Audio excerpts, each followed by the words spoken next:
overcast, slightly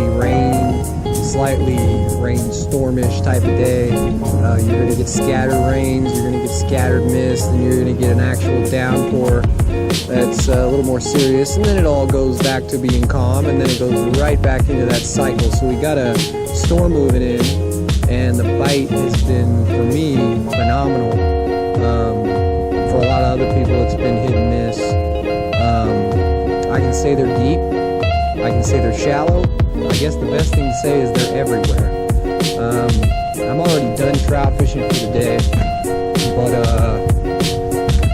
just as an example, you know, sometimes you think, oh, nobody's catching, you know, nothing's going on. You know, here's a real quick shot of some of my trout. 1, 2, 3, 4, and 5, the big boy. And then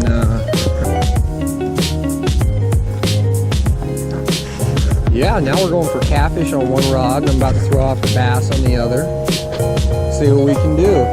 It's only about 2:30 p.m. A lot of people probably stayed in because of the weather. That's fine. People that came out, like I said, most of them were a hit and miss. Great, you know, if you fish the Bay Area, you know Shadow Cliffs and Los Vaqueros are your two top contenders for trout.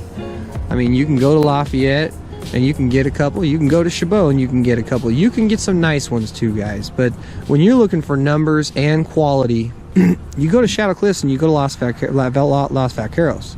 I just had someone recently tell me that they had leeches in some of the fish's mouths that they've been catching out of Del Val, whether it be trout, striper, or black bass.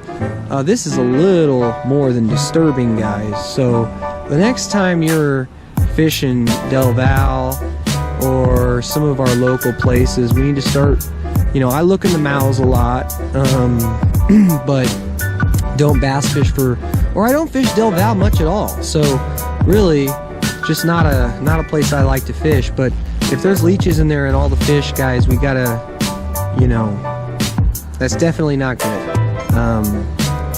And I wouldn't want to necessarily eat anything trout, catfish that have had leeches in them. I don't know what that could do. If that's, I don't know, maybe you guys know if there's some kind of disease or some kind of sickness that you can get after eating a fish that's had leeches in its mouth, so, or in its body for long periods of time, what that might do.